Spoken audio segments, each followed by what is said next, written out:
उपमुख्यमंत्री एकनाथ शिंदे आज दिल्ली दौऱ्यावरती। येत्या 2 दिवसात केंद्रीय मंत्रिमंडळाचा विस्तार।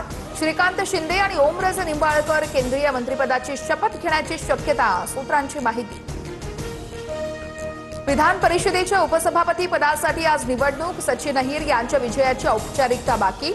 मवियाकडून जगन्नाथ अभ्यंकर रिंगणामध्ये। सचिन अहिर यांच्या बंडखोरी मागे सरनाईकांची मध्यस्थी, सूत्रांची माहिती। खासदार फुटीनंतर सचिन अहिर यांचं मन वळवण्यात शिंदे सेनेला यश। सचिन अहिर यांचा राजकीय प्रवास कलंकित। अहिर यांनी पवारांना देखील पुढील करिअरसाठी सोडलं होतं। सर्व मिळाल्यावरती माणसं सोडून जातात, संजय राऊतांची टीका। मुंबईतील पालिका शाळा परिसरातील झाडांचं सर्वेक्षण होणार। चेंबूरमधील घटनेनंतर पालिका प्रशासनाला जाग। झाड कोसळून एका विद्यार्थ्याचा मृत्यू। मुख्यमंत्र्यांकडून दोषींवर कारवाईचे निर्देश।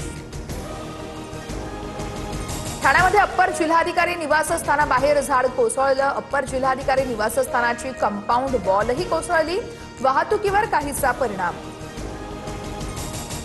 मी आधीच 4 मर्डर केलेत, पुढचा तुझा नंबर। पनवेल सीएसएमटी लोकलमध्ये मद्यधुंद प्रवाशाचा धिंगाणा। प्रवाशांना शिवेगाळ करत अरेरावी। व्हिडिओ सोशल मीडियावर व्हायरल। जालन्यात भरधाव कारवाईदरम्यान बैल उधळला। कारहुणवी सणाच्या मिरवणुकीमध्ये गावकऱ्यांची धावपळ। सुदैवाने या ठिकाणी कोणतीही जीवितहानी नाही।